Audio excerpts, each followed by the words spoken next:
Welcome back. You're watching Business Morning on Channels Television. At the beginning of the week, on Monday and Tuesday precisely, the Africa CEO Forum held in Geneva, Switzerland. Now, that event convened over 1,000 African and international participants from diverse industries and policies to discuss strategic insights and changes that must be made for the sustainable development and growth of the African economy. Now, Channel's business news editor, Bosun Omofaye, was at that particular meeting, and he joins me now live in the studios. He's not joining us via any other communication. He's here with me in the studios to talk to us about what the new thinking was at this particular meeting. Good morning to you, Bosun. Thank you.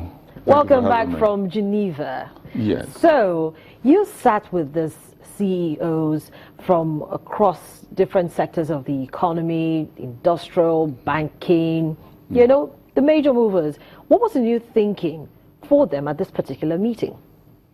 Well, what is new was first to look back into the last 2-3 years and find out how many African economies were brutalized by the low commodity prices that remain stubborn, and not just oil and gas, or not just oil or crude oil to be specific, but also other metals that are all over the continent, with the exception of agri-commodities like cocoa and the rest, which were a little bit buffeted, but basically commodity prices had a very 3 years back-to-back really tough.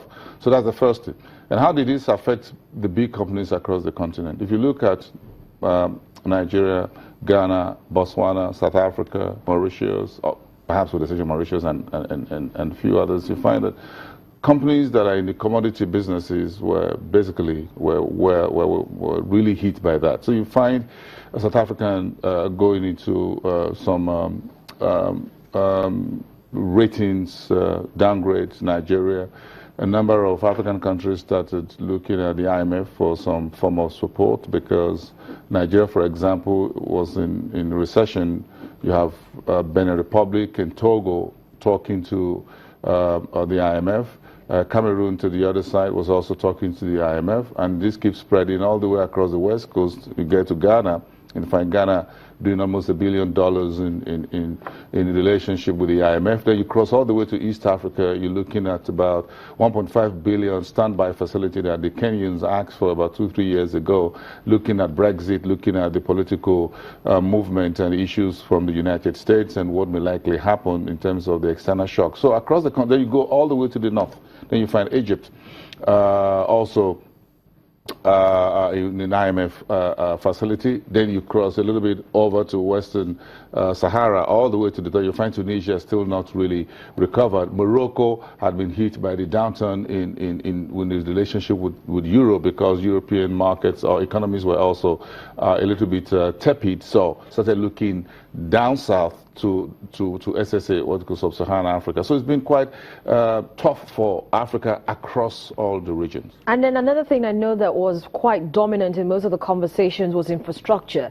That seems to be one elephant in the room that just refused to go away. And so there was some contributions made, some support, some financial, some funding that was actually announced at that particular forum that will be given to African countries to help to ease these challenges. Talk to us a little bit more about it. Well, at almost every forum, you have the African Development Bank and a few other institutions that would say, look, we're supporting solar power, Light Up Africa, infrastructure, whether to build roads and railways, new lines around Mozambique and what have you to help, new pipeline for new hydrocarbon economies of East and a little bit to the upper part of Southern Africa.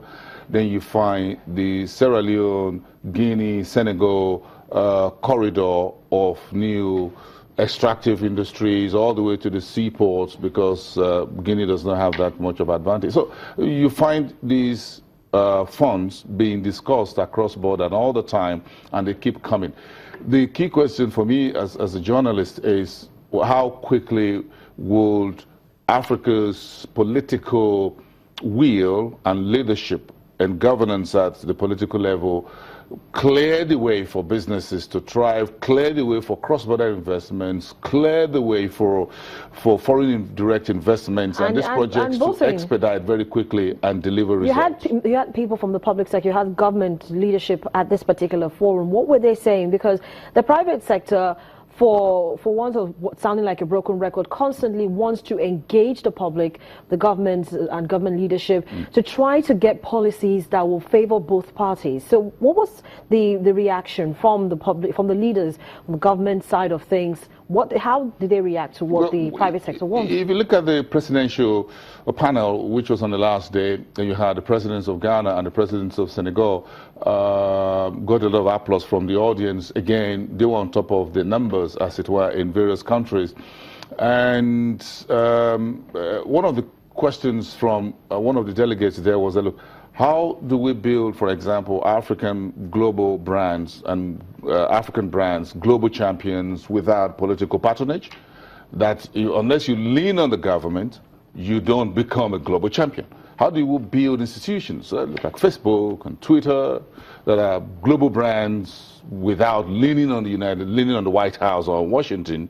They're just all the way from the Silicon Valley, Los Angeles, whatever. So how do we build such enterprises across Africa that unless you don't lean on the government, you have government subsidies or whether it's via FX or special concessions or what have you, that will build a platform that doing business, easy entry, easy exit for anyone. In fact, you have more, as much as you have new businesses and new innovations coming in the US, you have more dying off, you have some dying off, some emerging, some morphing over time, okay, and becoming new brands altogether. Microsoft had been a tough company, had gone through boom and bust, and still remain resilient, for example, and I just mentioned one brand. Then you find new brands like Uber, for example, going through very early in his corporate life into serious hot waters. So you need to create an environment for the private sector, innovation, creativity, entrepreneurship on the continent. The political will was a major discussion. And it was all governance. And we spoke with Andrew Nevin. It was about political governance. About Tudekov on the welfare. It's all about political governance. Get government out of the way rather than government being the cart leading the horse. The horse leading the cart. You need to get the government to allow the private sector to lead everything. You need an environment that